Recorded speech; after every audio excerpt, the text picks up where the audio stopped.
Come, Holy Spirit, fill the hearts of your faithful, and kindle in them the fire of your love.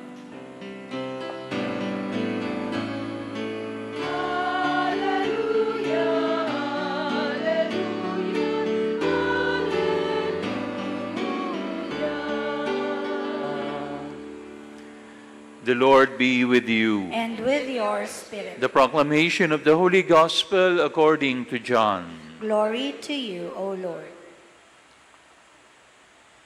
On the evening of the first day of the week, when the doors were locked, where the disciples were for fear of the Jews, Jesus came and stood in their midst and said to them, "Peace be with you."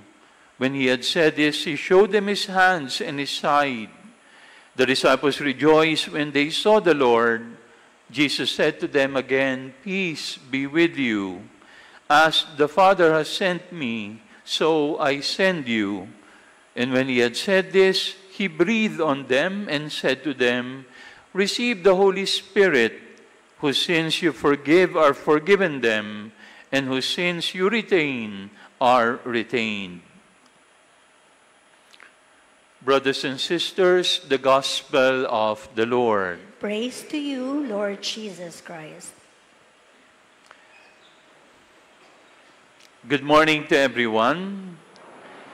Today is the solemnity of Pentecost. Now, Pentecost is the coming down of the Holy Spirit. No? Last Sunday, we celebrated Ascension. Ano yung pangako ni Jesus? Sabi niya, "When I go away, I will send down the Holy Spirit." And now, this is what we are celebrating. The coming down of the Holy Spirit, Pentecost.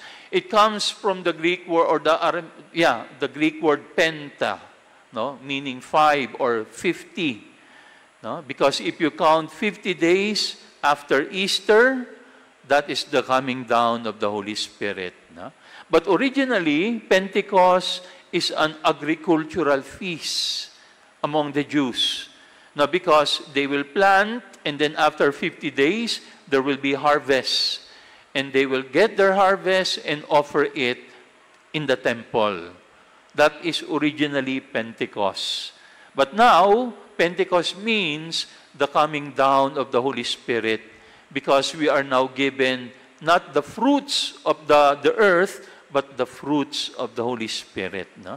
That's why if you read Galatians 5, chapter 22, you will see there the 7 gifts of the Holy Spirit. And there are also 12 fruits of the Holy Spirit. We can actually talk about them, no? Pero napakarami nun, baka hindi tayo matapos. No? So today, I would only want to speak about 3 gifts of the Holy Spirit which I think we need nowadays. 3 gifts that we can see from our readings today. Ano yung unang gift? I call it the gift of courage. The gift of courage. In our first reading, what did we see? The apostles were cowards. They were locked in a room, nakakulong sila, nakapinid ang pinto, nakasara ang bintana, takot na takot sila sa mga Hudyo, sa mga Romans, because they fear that what the Romans did to Jesus, they will also do to them. And so they were cowards. They were fearful. But what happened? When the Holy Spirit came, they went out. They became courageous. They went out and proclaimed the gospel of Christ. We need that. We need courage. Pero alam niyo po, do not confuse courage with rage. Huh? Do not confuse courage with rage. There are many people who are full of rage, but that is not courage. Huh? Yung courage, ang tawag natin dyan, alab ng puso. Marami sa atin walang alab ng puso, puro angas lang. Angas ng nguso. Laging galit, laging nagmumura, laging nakikipag-away. Violent. That is not courage. When I say courage, ang tinutukoy natin dito, mga taong may paninindigan. And we need that. Kasi ngayon, ang mga tao, they only have rage, but they don't have courage. No? Puno lang tayo ng angas, pero wala tayong alab ng puso. Diba? Ngayon, bakit ang dami-daming road rage? Nagkagit-gitan lang, nabusinahan lang, magmumura na. Ano kaya ang problema ng mga taong iyon? Napakababa ng self-esteem. No? Naunahan lang, magiging violente na. That is not courage.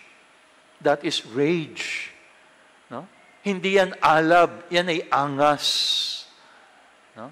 What do we need? We need courage, alab ng puso. And what is alab ng puso? Paninindigan. It means you can stand up for what is right. You will stand up for principles. Yun ang mahalaga eh. Alam nyo, yan ang kulang na kulang sa ating ngayon. Wala na tayong paninindigan. We no longer stand up for principles. We stand up for personalities, but not principles. Look at our politics. Hindi naman prinsipyo ang pinaninindigan natin, personalidad. Diba? 88% of Filipinos are demanding accountability. Anong ginagawa ng mga nasa Senado? Walang paninindigan. They are more faithful to personalities, but not to principles. Mga senador sila, hindi ng taong bayan, kung hindi ng personalidad. That is not what we need. We need people who will stand for principles, not personalities. Ganun ang alab ng puso. Meron kang paninindigan sa katotohanan, meron kang paninindigan sa kung ano ang tama. You can stand up for what is right amidst persecution, amidst pressure. No, kaya yung mga pangako din natin, pinaninindigan mo ba ang iyong mga pangako? Yan din ang alab ng puso. Kaya mong panindigan ang mga pangako mo. Husbands, naalala niyo yung mga pangako ninyo nung kayo ay ikinasal? Pinaninindigan ba? No? Naalala niyo nung kinakasal kayo, habang naglalakad yung inyong bride, nakatayo ka sa altar, iiyak-iyak ka pa? No? Paiyak-iyak ka pa? Yung pala, kaya ka lang umiiyak dahil alam mong may kamerang nakafocus sa'yo. Ang maganda to mamaya sa same-day edit. No? Pag ipinakita sa reception, magandang naiiyak-iyak ako. Pero anong ginagawa mo ngayon? Yung asawa mo ang pinaiiyak mo. Pinaninindigan ba ang mga pangako? No? At hindi lang pangako ng kasal, yung mga pangako ng binyag, yung mga everyday promises that we make, do you stand up for them? Pinaninindigan nyo ba? Yan ang tinatawag nating alab ng puso. No? As Christians, do you stand up for Christian principles? Yung mga katuruan ni Jesus, pinaninindigan mo ba? No? Kapag sinasabi ng simbahan, for example, na tinuturo ng salita ng Diyos na marriage is forever, when the scripture says that God created only male and female, pinaninindigan mo ba yan? Or do you cave into pressure? We need alab ng puso. We need courage under persecution. Okay? So yan yung first gift that we need today. Secondly, what do we need? Communication. The gift of communication. We also saw that in the readings. Diba? In the first reading, when the Holy Spirit came down, anong sabi? It came down in the image of what? Tongues of fire. No? Dilang apoy. Bakit? Because the apostles will be given the gift of communication. They will be given the gift of language. They will proclaim the gospel. Kaya nga in the first reading, nagulat yung mga tao.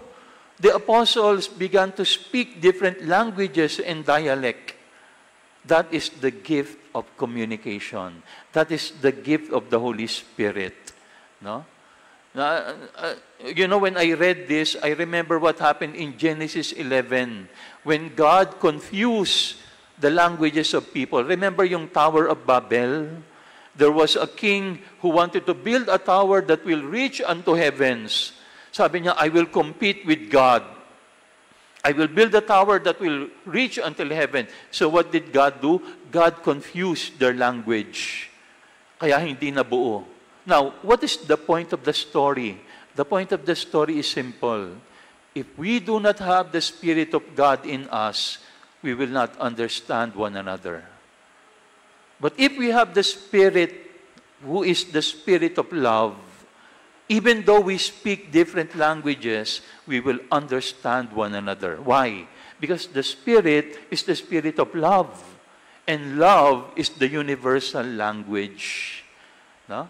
Kapag merong pag-ibig sa puso, hindi na lang nguso ang nag-uusap. Hindi na lang nguso sa nguso, puso sa puso. Yun ang communication. Marami sa atin ngayon, nguso sa nguso lang ang alam natin. Kaya hindi tayo nagkakaintindihan. God is not in our hearts, the Spirit of love. That's why even though we speak only one language, we cannot understand one another. Bakit po sa bahay? Isa lang naman ang language natin, di ba? Pero bakit nag-aaway si nanay at si tatay lagi? Bakit sigawan ng sigawan? Bakit ang mga anak at mga magulang hindi magkaintindihan? Bakit ang mga magkakapit-bahayan nagbabangayan? Because we do not have the Spirit of love within us. We cannot understand one another. But if the Spirit of love is in our hearts, there will be real communication. Dahil ang nag-uusap, hindi na lang nguso. Ang nag-uusap ay puso. At kapag ang nangusap puso, sometimes you don't even need language. Because the language of love goes beyond speech and language. It's the universal language of love. That is the Holy Spirit. At yan ang kailangan natin ngayon. The gift of communication. Which will bring us to the third point, the gift of communion. The gift of communion. In our second reading, anong sabi ni Paul? We receive the spirit of adoption that makes us call God Father. And if God is Father, all of us are brothers and sisters. So, merong communion. Kapag wala ang Holy Spirit, there will be no communion. We will not look at one another as brothers and sisters. We will look at one another as enemies and threats. But if the Spirit is there, then there will be communion. And not only communion. Communion means, it implies participation. Kaya maganda rin yung sinabi ni Paul. Sabi niya, when we receive the Holy Spirit, we became members of the body of Christ. Tayo ay isang katawan na lang. And now, look at the image of a body. The body is composed of different parts. But all the different parts participate to perform one function, the health of the body. So, kailangan ng participation. So, the question is, do you participate? Do you see yourself as part of the body of Christ? O nalagi lang ba tayo nanonood? For example na lang po, dito, in our Sunday Eucharist, ang sabi ng Vatican II, dapat daw, lahat ng nagsisimba, full, conscious, and active participation. Marami sa atin unconscious pag nasa misa. Dahil tulog tayo. O kaya naman indifferent tayo. Hindi natin kabisado yung prayers, lagi na kumakanta, nakatayo lang tayo, naka-flash na nga yung sagot doon, yung response, hindi pa rin tayo nagpa-participate, no? Ginigising dapat yung ating kalooban. I am part of the body of Christ. I should participate. And when we participate, the whole body becomes alive. At hindi lang yung sa ritual. No? Ang tinatanong natin, do I participate in the life of the church? Halimbawa, kapag may panawagan to volunteer here or to volunteer there, no? Kapag merong outreach there and outreach here, do I make myself available? O sapat na yung nanonood lang ako at paminsan-minsan naguhulog ako sa koleksyon. Tapos na yon. Communion. Communion begets participation. So, pwede natin itanong, paano pa kaya ako mas makakapag-participate sa buhay ng aking simbahan so that I can truly become part of the body of Christ? Brothers and sisters, in the gospel, Jesus breathed on the apostles. That is the symbol of the giving of the Holy Spirit. All of us received the Holy Spirit when we were baptized. Kaya lang baka ngayon aandap-andap na yung fire of the Holy Spirit dahil hindi natin ginagamit. Let us pray that Jesus may once more blow into our souls, into our spirit, the Holy Spirit, so that we can once more live the life of courage, of communion, and participation and communication. Amen.